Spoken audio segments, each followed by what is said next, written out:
Hey, everybody. Welcome back to the next episode of the Align Love podcast. This is a very special episode because I have one of my previous clients who is coming to share her experience of what it was like to work with me. And she's also going to share a really special poem that was birthed out of the work that we did together. Just a quick trigger warning. There is talks of suicide and sexual assault inside of this poem. So if this is sensitive to you, this is your invitation to turn it off and walk away if needed. Johanna Buchweitz is a multi-hyphenate entrepreneur, investor, creator, and healer who left corporate finance to build a powerful legacy of innovation and impact. She founded 2 tech companies, On the Go, a fitness platform and creator marketplace, and Frankly Co., an AI search engine for female entrepreneurs, alongside leading a successful M&A and growth consulting firm and hosting the Limitless podcast, a top 10 show for female founders. Her passion for creativity and healing led her to write The Spirit of Surrender, a poem that you're going to hear today that became the foundation for her upcoming feature film, The Journey Home, chronicling her 20-year battle with chronic illness and trauma. Now Johanna channels her genius into one-on-one work, her latest venture, Monarch, a medical tech company, and Akigo Global, a creation studio and investment firm she co-founded to bring world-changing visions to life.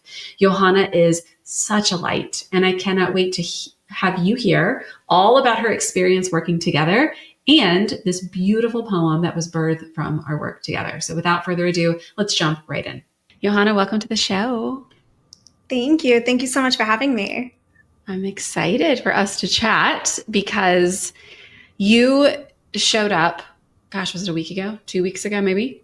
Yeah.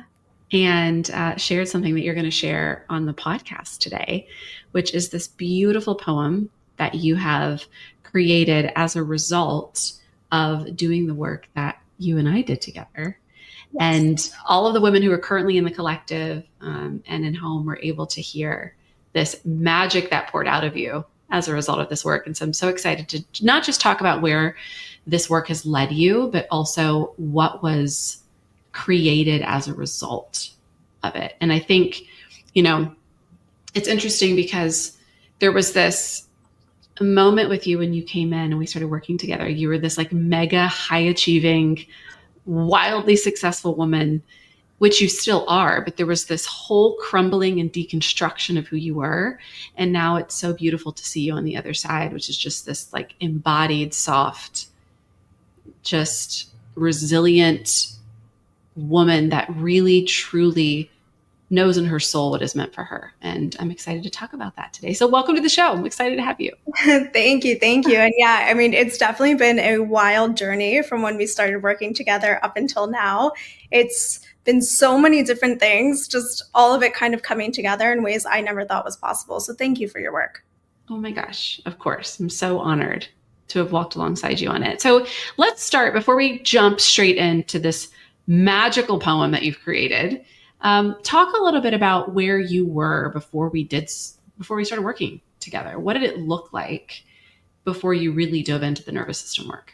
Yeah. So like you said, for me, I was so focused on outward success and career. And that was everything for me. A lot of it stemmed from judgment of myself or fear of judgment from others or what I deemed to be successful and what made me feel like I'm worth it. I did it. I'm doing enough. I am enough. And so I had started 2 tech companies after being in finance for quite some time. And I had a lot of trauma that I had already worked through that I was aware of. I had all this stuff. I was really into mindset work. I was reading all the books, doing all the podcasts, working with the coaches, like checking all the boxes of like, okay, if we're doing mindset work and we're focusing on ourselves, like this is what you should do. So I was like, yes, I'm successful. I'm clicking the boxes. I'm doing all the things. And I remember when I had met you, you had made a statement that one of the best testimonials you receive is that working with you like for 3 months is more effective than 10 years in therapy. And at the time I had a podcast. And when I heard that, I said, I knew I needed to have you on the show. And after talking to you on the show, the second we stopped clicking record, I was like, I need to work with you. And I think the cool thing about our work together is in the past, I might have had a lot of expectations when going into some type of coaching program. With you, I said, I'm aware that I have had trauma. I'm pretty sure I went, have moved through all of it, have worked through most of it, but maybe some is still lingering. It's probably good to just like get it out of the system. This sounds cool. And then I think what happened was completely unexpected. Yeah, which I love so much. And I say that, and something that drives me bonkers, one of my deep values as a human being, but also in my business, is integrity. And when I say that statement, most people like roll their eyes and they're like, yeah, right. Like, you're going to do more for me in 3 months than I did in 10 years of therapy. Like, I've done so much in therapy. But what I love is that really happened. Like, it even happened with you. If you think about the complete deconstruction of who you were, because there was so much performance behind the way that you were showing up, not just in the success that you had created, but really in everything. Like, even in your relationship with Rohan, like, all of it was this performance based baseline, which I was there too before I did somatic work. And to see that complete deconstruction of that in such a short period of time and what was birthed out of it, it's amazing. It's so incredible to see. So talk a little bit about that process for you. Like, what, because I have the experience of what happens with my clients. Like, I can verbalize it, but it's different hearing it from the actual client, from their point of view and what actually happened. So what was that process like for you, that deconstruction and reconstruction? Yeah, so I would say, I think, so we worked together for a 3-month one-on-one container. And during that time, obviously a lot was uncovered and everything felt really heavy. And I think one thing I really, really, really appreciate about you is I've worked with so many people who tell you this is like the last course you'll ever need, or, everything is going to be amazing. And you were like, no, this is probably going to suck at some points. And I was like, yeah, I was like, we're here. It sucks. It's horrible. And like, you just kind of stay present through that process of like me sitting on the phone, crying and yelling at you. I'm sorry for it, by the way. But it's all part of the process. It's all part of the process. Exactly. And I think like to be super honest about what you're going to go through, even if you don't know the details, is really important, because when something is falsely painted as sunshine and rainbows and everything's going to be amazing and like, that's it, you're going to be good, you're healed, quote unquote, you're fixed, you're this, you're that, you set yourself up for disappointment. And also then there becomes a resentment towards the person who's helping you. Yeah. And so I think that honesty was really important. When we stopped working together, in a way, it felt like the rug was pulled out of me, and I needed that. Like, again, one of the things you do so well is you talk about the pain of integration after you're done with the initial, we're going in, we're going hard, we're meeting every week, you have that support, okay? And then you still have that support afterwards.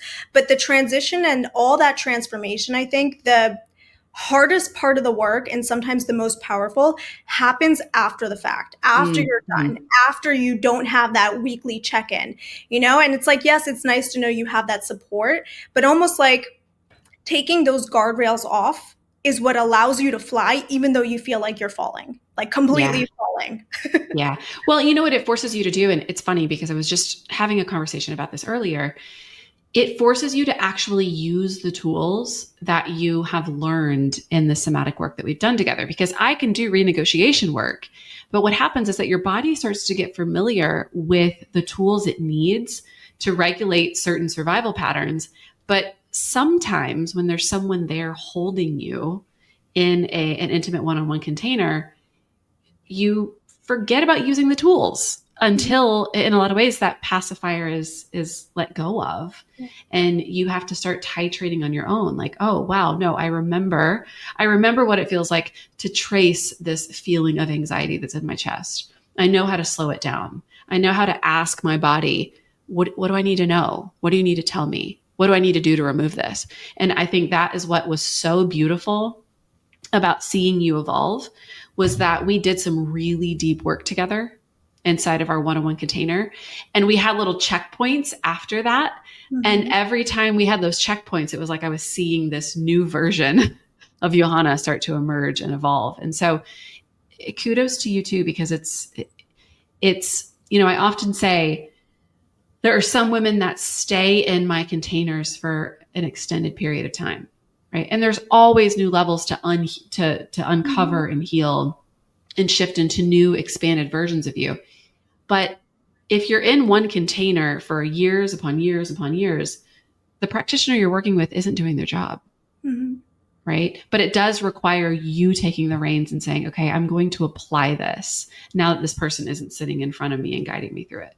Yeah, 100%. I think one of the greatest lessons too is not just, okay, I know these tools. I know what to do when I feel this way. Because the truth is sometimes scenarios will happen and your tools are not going to work when, certain scenarios happen.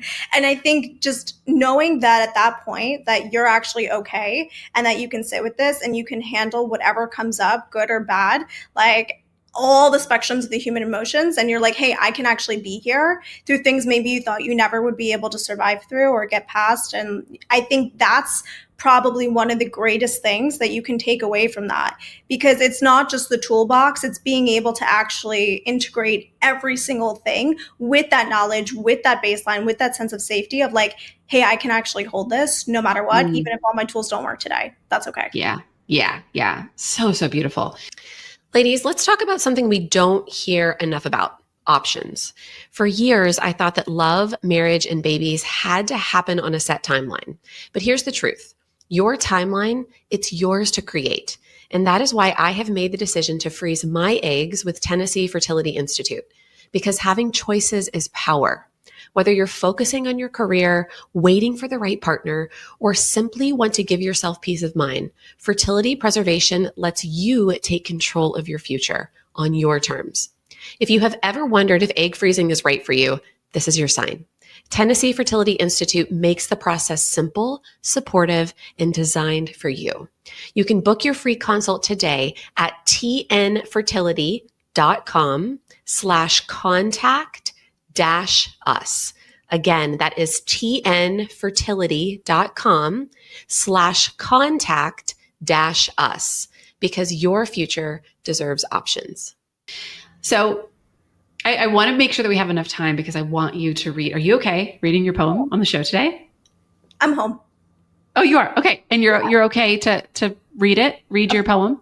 Yeah. Okay. So it's actually, before I had performed it before with Home, I had actually practiced learning it by heart, this whole thing, for like a couple of weeks, so I can perform it anywhere. So yeah, it's all here. I got it. Okay, good. I just didn't want to put you on the spot if you weren't ready to read it. But before you read it, tell everyone, because this was, and correct me if I'm wrong, because this is where you came to me. We had this deep work together, and then you came to me and you were like, oh my gosh, the script was born.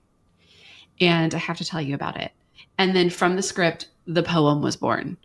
And that's what really led to the name of the poem, which is The Spirit of Surrender. It's kind of this whole thing that emerged from you. So can you tell everyone a little bit about what that process was, and also what is this poem that they're about to hear? So it was actually the flip. So the poem came first and then the script came afterwards. But basically, after we had stopped working together, I was then doing the podcast. I was like running an AI search engine for female entrepreneurs. And I was like, I need to stop. Like there was something, every single part of me was telling me to stop, but my brain was like, why would you stop? That sounds like a terrible idea. But I knew I had to listen. And when I listened, everything got really quiet and extremely uncomfortable, because like you said, I had this persona and everything for me was just driving for a career, for work, for this. So it was like, if I'm not working on my company, if I'm actually not doing anything right this second, who am I? What am I doing? This feels horrible. Mm-hmm. I don't like this. I want to quit. But I didn't.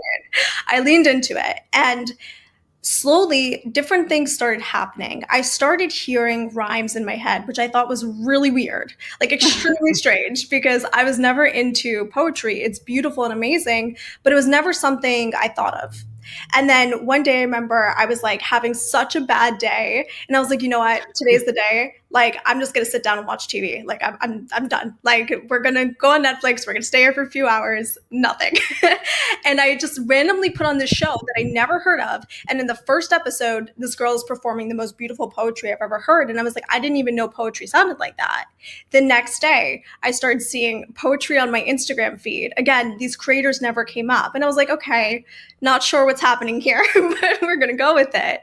And slowly but surely, all these words started coming to me. And I just started writing it down. And one day, before I kind of knew it, this entire poem was there that really outlined my story. And I think the beautiful thing about it is when you create something and it's this art, it heals you in a way you never thought you could be healed before. And I think the old me would put so much emphasis on, I have to share it. It has to go out in the world. It has to mean something. It has to do this. And coming to a place of like, that sounds awesome. But if it doesn't, it is enough that I created it because I know how it's helped me tremendously. And if I get the opportunity to share it, that's really cool too. And the first time I shared the poem was with someone from Brand Builders Group, which is where we met. And she immediately said, right after I performed it, she was like, I need to make a film with you. Again, not on my radar, but something inspired me to then write. And again, similar process of just kind of letting go, because I wanted to sit down, open up my computer and just start. I was like, yes, we're doing this. We might as well do it. Let's get to work, hustle, go. And I was like, no, just as it comes, flow. And that patience and that waiting was really painful. But I think when you do that, the words actually come to you. They are gifted to you. And the experience of literally being there and getting that channel, getting those words to the paper is worth it. It's completely worth the discomfort, the pain, and the process, all of it. And again, it was like writing, I think as any writer knows, like whether it's a book, whether it's a poem, whether it's a movie script, it transforms you and heals you in a way you have never been healed before. And I think that's, again, the piece that's so powerful. So while I would absolutely love to bring this out into the world, would love for it to be on the big screen, if it doesn't, and accepting the possibility of what happens if you don't get this, if you don't get that, I'm okay with that because I know what it's done for me. And I also know the impact I've been able to have with the people who I shared it with. And that's enough. And when you kind of can sit with that, that's when like, you're like, oh, okay, everything changes now. It feels really good. Yeah, that's so beautiful. And just your realization in that, and like, this is enough. This is for me. Really, I mean, it's a full circle moment because that Johanna, I want to say Johanna, like 2 years ago, wouldn't have been there. You would have been like, how can I monetize this? How can I push it? How can I get it to as many people as possible? Yeah. How can I turn it into a business? Right. And so there's just this softness of being able to surrender it. And I guarantee that we're going to be sitting in the audience watching you get your Oscar in like 4 years, right? As a result of it, because that's how beautiful this work is. So really quick, before we dive in, trigger warning, right? Yep. We need to give everyone just a little bit of a trigger warning. Do you want to speak to that before we open up and you deliver the poem? Yeah, sure. I'm not sure how you usually like to give trigger warnings, if you go with specificity or just general. Well, I don't ever really give a trigger. This is our first trigger warning on the Align Love podcast, everybody. So get excited about that. Okay. So because of the work I did with Lauren, a lot of hidden trauma came through, things that I was not aware of, and things, of course, that I was aware of as well. And so we are like a couple of trigger warnings for the poem itself of suicide, chronic illness, hospitalization, and sexual assault. Thank you. Awesome. All right. Well, whenever you are ready, let it roll. Okay. I am the queen of my reality, master of internal alchemy. I am the one who holds the sun within me. This is a vital piece of truth that for so long I forgot, allowing myself to be something that I'm not. What a sham, what a scam, to cheat myself of being anyone else, always running from myself, people pleasing until my face turned blue, feeling a lack of safety because who I am didn't feel good to you. I was so confused how to tell the truth and not be crushed when everyone around you still tried to hurt you and succeeded. My story is unique to me, but my story is not the only one. Many of us forgot that within us, there's a powerful sun, hidden by the shadow of other people's judgments that then became our own, our bitterness and self-cruelty allowing the harshest falsehoods to be constantly self-told. This is the unraveling of the thread that weave the lies we told ourselves for so long. It's time to change the song and recreate the version of the life we truly want, not just for the purpose of external stuff, even though that stuff sure would be fun, but to finally be free. It's time to embrace the things we cannot see. We each have a gift. it's time to unwrap it. I will share with you how I unwrapped mine when I didn't even realize I had a gift. I ignored so many signs from the divine until I was ready to listen, and even then I still resisted. And when the resistance stopped, all the shadows dropped straight into my lap and came to the surface, feeling like I would drown in the seas of my own sorrows, that there would be no more tomorrows, and that there was no point to ever unwrapping my gift. Even if I could find it, I just wanted to quit, but I didn't. Overcoming obstacles is one of my greatest gifts, I admit. It's time to release the light within and let go of all we thought we did, all that has been holding us back from actualizing our true gifts. Now I'm going to tell you a story of a little girl who lost herself for so long. She thought all hopes of joy and light were far gone. I'm happy to say she was so wrong.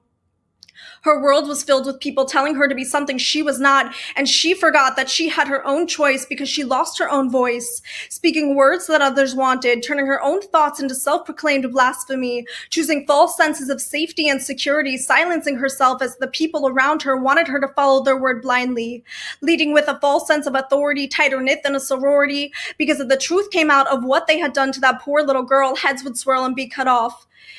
So she would hide and lie while that little girl continued to cry as everyone told her something was wrong with her, but they couldn't tell her why. Why she didn't want to go to school, why it scared her. IV in her arm, doctors trying to cure her, yet that felt safer with the hospital as her second home. Her always wanting to be left alone, why putting her in a box felt like a tightrope where she would certainly fall. Her conditioning slowly became her downfall as they watched her crawl and suffer for so long as she held so much so out of touch with reality. What a buzzkill life was, she just had enough of the same stuff. For far too long, she blamed herself and just tried to blend in with everyone else. But she was, is, and always will be in victory because she pulled back that mask that was never hers to begin with. And as she did, the vitality of her victimness that was so vicious was revealed to her to be fictitious. And with that, the final mask came down. All the clowns revealed themselves. All the skeletons she had hidden deep in the darkest closet of her mind started falling out. Those walls she put up came crashing down, and the things her mind hid from her no longer stayed buried in the ground. She finally understood how her life became someone else's, how her own power let her down. Because at 8 years old, she got on a school bus and saved a chronically ill little girl from being pushed around. She knocked the bully down. The whole bus erupted in applause. All the parents called her mom to say thank you to the hero who protected their daughters and sons and fought for what she believed in. She heard that story her whole life, yet didn't remember the event at all. Was it because she was so small, or was it because what came next was the first domino to her 21-year downfall? You see, the next day, the principal had an excuse to call her into his office and begin his abuse. He used his power to persuade her that he was doing her a favor by letting her stay in school, and if she told her mom, she'd be gone, and what a bad girl she was, a sinner, not listening to anyone, especially not God, so he just had to punish her. No wonder the hospital felt like a safe haven and the school a place she wanted to run from. She was only 8 years old, 16 cases of strep throat. Her voice was stripped from her, but what did she know? And no one could protect her from the molester, not even her mom, even though being a therapist was her job. Always arguing at home, trouble sleeping, rebelling, crying, screaming. She was too tough, too much, so the psychiatrist her parents took her to put her on psychiatric drugs, telling her it would fix all her problems. And that little girl took them, even though that solution was so wrong, and for so long she kept singing that same damn depressing song that replayed for years. You see, when she told the truth, they medicated her. When the medication became too much, she was so out of touch, she told the truth that she wanted to die because every day all she could do was cry. So they locked her up for her own protection, they told her. So they put her on a stronger cocktail of drugs that caused her mind to bug so she would run from the psychiatric hospital they placed her in, but she did not run fast enough. They caught her. Her nervous system thought she was back to being attacked, something her mind tried to save her from. She chose fight instead of flight as her go-to trauma response until she learned that was the most dangerous one, because when they were done and caught her from her run, they might as well have held a gun to her head. Because restraining her arms above her, her legs below her strapped-up bed, horse tranquilizer injected into her through her left ass cheek, her body became so weak that she would pass out. Now that is one way to get someone to calm down and traumatize them. Even more than the damage that had already been done, she learned over time that people-pleasing trauma response flight and fawn was far safer. So she lost her voice for so long, it seemed so far gone, and darkness was all around her, until one day she realized she had a choice and reclaimed her voice and became her own savior. You see, the hero that little girl searched for was there all along. That little girl didn't realize she was so strong, and no one could take her voice away, not permanently anyway. You are looking at that little girl today. I write my own life's lyrics. I sing my own life songs. I'm the captain of my own life ship, but I let it sink. I was lost at sea for so long. I thought all hope for redemption was gone. My world was 99.9% darkness, but what if that 0.1% of light was stronger than it all? I remembered the story they told of me when I was a little girl. They say I had this light in me that shined brighter than the whole world. When I walked into a room, it was like an energetic light switch turned on and people started to respond. Their joy and happiness poured out from what was a never-ending spout of pure love and light that would never run out. My laughter was the sweetest sound, more than enough to go around. But after the abuse, that light ran out of use. I thought that light was forever gone, but oh boy, was I wrong. Something that was a part of me could not just go out, but it was hidden. I thought that my gift had been permanently extinguished, that I allowed my joy, power, light, and laughter to forever be relinquished, taken by someone else, but that's not how gifts from God work. You see, it was still a part of me, just something I forgot. I mistakenly thought for so long that darkness was all I got, but it was worth a wild shot. 1 in a million or so, I thought, to see what if that light had actually been there all along. Forgiveness is a choice that helped me reclaim my voice, but I thought it was the wrong one, because I was taught that forgiveness was condoning what someone had done, and he was the one who kicked off over a decade of no light, no joy, no sun, no remnant of who I really was. Childhood stolen, or so I thought. Forgiveness for me helped set my soul free of the punishment I gave myself. For so long, I was so far gone, lost at sea. I chose to embrace the waters that surrounded me, to stop fighting, not realizing I was swimming against the current in the wrong direction. For so long, God was trying to get my attention, telling me to flip over and float instead of desperately swimming, searching for some external rescue boat. Finally ready to float, on my back I go, thinking this is the worst idea man has ever known. But has my way thus far taken me to where I wanted to go? No, no, no. So as I surrendered to the softness, to the inner workings of my soul, deeper down I would go, faster and stronger the tears would flow, but instead of drowning me or swallowing me whole, they became one with the waters that would carry me home. Now you too have that same choice to reclaim your voice. So why not dive deep head first into the chaos and baptize yourself in the waters of the unknown? The illusion of you will be the death of you if you let it. It will kill your hopes and dreams and keep pushing you farther away from your goals. So stay in the known if that feels good for you. If that feels like the right way to gain this false sense of control, keep tightly white knuckling the rope instead of letting go, or choose to let go and embrace the unknown. Relinquish all false senses of control. I chose to let go and claimed my victory despite my dark history. You can choose to forgive or drown in their sins. The shackles that once were put on me can no longer contain me, because there is no shackle strong enough to hold back the true essence that is me. Once I decided and declared I was ready to be free, I baptized myself in the deep waters of uncertainty, embracing the unknown for now and for eternity, no longer allowing my circumstances to confound me, releasing all reactions to my surroundings. The path forward I still cannot see, but I fully embrace the beauty of divine uncertainty. Certainly, I would be carried by the waves when I had chosen to float, no waters too choppy to ever sink my internal boat. So with one deep inhale in, on the light unleashed within, absolved of all my past perceived sins, and the darkness is now nowhere to be found, the shackles once and for all crashed to the ground. We each have something that no one else does, yet when we hide it, we blind ourselves to our eternal sun. Shining brighter than the whole world, radiating our own worth, is the greatest internal growth spurt, or so I've heard. That's how the greatest success story goes. Yours has yet to be told. You're in the middle of writing the greatest chapters you will ever know. Your own gifts about to be unleashed, your limiting beliefs about to be impeached. Nothing can stop you now. You can become your own savior, your life's co-creator, one with God. When you finally remember the truth that has lived within you for so long, just like me, you thought you were so far gone that no prayer, no hymn, no money you could give would help you reclaim your place with him, thinking you have to re-earn your space in God's grace. Always pursuing external goals, because if we say what is desired by me is destined for me, not fulfilling our earth's mission, our purpose that is God-given, sure feels like eternal sinning. Now that is one heavy burden to bear, yet we keep saying life is unfair. No wonder we are filled with so much despair. Yet we can just break the curse by recognizing our own self-worth, that it has nothing to do with our net worth or what we accomplish here on earth. When you finally taste the nectar of your own fruits, that divine sweetness tastes so good to you. The seeds you have planted have started to grow, the branches supporting you deep in the unknown, so uncertain of where you are to go. All this while, unbeknownst to you, the flowers of your tree start to grow as you released all control, allowing yourself to be held in the unknown. Taking each step as you were guided, not realizing there were steps even connected to where you've been wanting to go. Starting to have some fun in the unknown. What a great adventure. How beautiful it is to go slow. Bringing shadows into the light, you finally get to see the beauty of it all, something that could not exist when you were always trying to go, go, go, missing the true gifts, not seeing the immaculate beauty of the entire tree, not just from the sweet nectar from what you branded the forbidden fruit, because what you desired and dreamed of for so long seemed to never come true no matter how much you would do.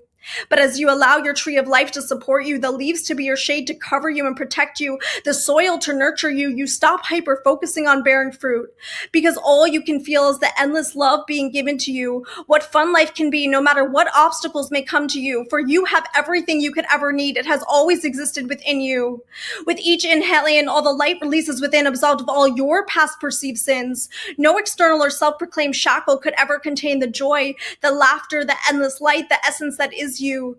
You put an end to constantly searching for external toys to fill the void and always trying to surround yourself with endless white noise.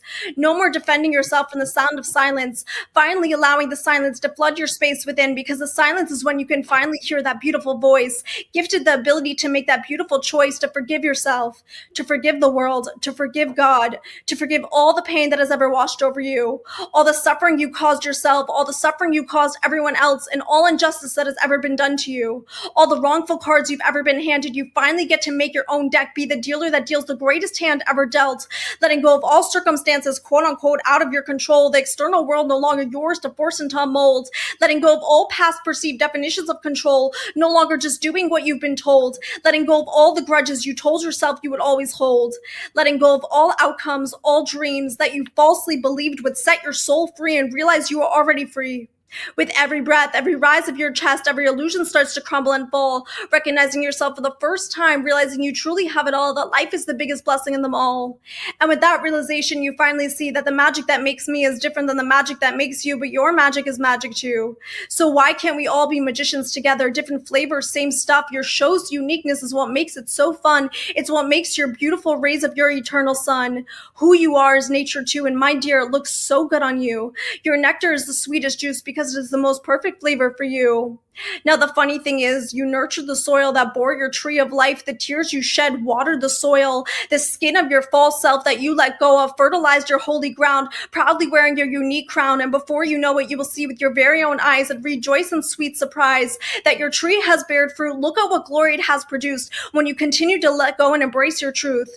As you take a bite into that juicy and delicious fruit, you realize that its true flavor, the enjoyment, the delight, the pure pleasure does not come from the actual fruit. It comes from witnessing, embracing, and embodying that pure light that is inside of you. And all you had to do is realize that this is the real version of you, a taste that can never be too good to be true. That is a spirit of softness and surrender. It's gift so tender. And in that moment, you realize that there is nothing you have to do except continue to let go and embrace your truth, that the greatest gift of all is that God made you so that you could be you. So good. Thank you. So beautiful. I feel like there needs to be, I don't know if the studio can do this, but we need to push the clap button because I feel like we should be in a stadium full of people hearing that. And it's just so gorgeous. Johanna, thank you so much for sharing that. So as we bring this to a close, and I know people are they're probably going to go back and listen to that 3 or 4 times, right? I'm curious, how do you feel after every time that you read that and you perform it? How do you feel now as actually performing something versus being in that performance space when you first started this work? Yeah, so I think when I get to really share this poem, there's something that happens that I don't think has ever happened to me before, where I get almost fully present. And it's not like, your body, I think with me, my body would go numb quite a bit. Yeah. And it's like a different type. It's not a numbness, but it's a tingling. It's like a full body tingling sensation that feels foreign but familiar and really just peaceful at the same time. Mm-hmm. And there's just, I don't know, there's just some energy that I feel every time I get to share these words that feels so powerful that, while don't get me wrong, it's so beautiful to hear people's responses and reactions and all the really nice things they have to say and how it resonated with them. That's amazing. But for me, it's just, I don't think I really realized that the feeling I would have after I share it would be so much more powerful for me and feel so much better in my body than the actual positive accolades and feedback and stuff like that. It's really cool because I definitely would not have predicted that. Yeah, that's the work right there. right? Like that is the whole embodiment of the poem that you just read, which is so beautiful. So for people out there wondering, is it worth it? It's What would so you worth say to it. them? Yeah, just Yeah. it's so worth it. Just do it. Like, it's not going to feel worth it at times when you're in it. Trust me, it's going to suck. You might even hate Lauren if you work with her for 5 minutes, and then you get over it 5 minutes later and you're like, okay, you're awesome. But yeah, it doesn't always feel so fun while you're going through it. But like, you make it through, and you Yeah. kind of have this knowing, even when it feels really just too heavy, that you're like, it's actually going to be so beautiful on the other side of this, and it's so worth it no matter what. Yeah. Oh, I love it so much. It was so beautiful working. It's so amazing. You were such a joy to work with and to walk alongside, because you really dove in. You dove in head first. And as a practitioner, that's what we want. That's what we want from our clients. So you're getting ready to get married. I am. Yeah. Which is so exciting. Actually, yeah. Yeah. So I have a question for you. I ask everybody this on the Align Love podcast. And so I'm going to ask you too, what does Align Love mean to you? It means loving yourself no matter what the circumstance. Like whether your entire world is falling, whether you achieve everything you want and more, whether you just have the worst day of your entire life, no matter what happens to you, and also no matter how you respond, still giving yourself that grace and that self-love, even if the darkest parts of you come out, and the lightest parts of you too. I love it. Johanna, I wish I could be there to give you a big hug. Oh, I'm telling you. Where can people find you if they're interested in reaching out and connecting with you and hearing this poem? I feel like we need to do an event. We need to do an event, and you need to perform this bad boy live. I would love to. Yeah. So where can people find you? So they can find me on Instagram, just my name, Johanna Buchweitz. And you can also just shoot me an email if you just want to connect. That works too. Awesome. We'll make sure to link all of that in the show notes below. From the bottom of my heart, thank you for coming and sharing this poem. I know it's like the most vulnerable part of you, and also for sharing what it was like to work together. When I heard this poem for the first time, I was so deeply moved. It stayed with me through the rest of the night when you came and performed it for my home membership. And I know that other people who are listening to this are going to feel the same way. So thank you. Thank you. Thank you so much for having me on, and for, again, like, your work is so powerful. Thank you. Oh my gosh. Of course. That wraps up today's episode of the Aligned Love podcast. One thing that would really help me and the other new potential listeners is for you to rate this show and leave a comment wherever you tune in and listen. Also, make sure to link up with me on Instagram at Lauren Zoeller, and please share this podcast with anyone who you think may enjoy it. Until next episode, remember, every transformation begins with one moment of awareness, and I hope today has been yours. I'll see you next time.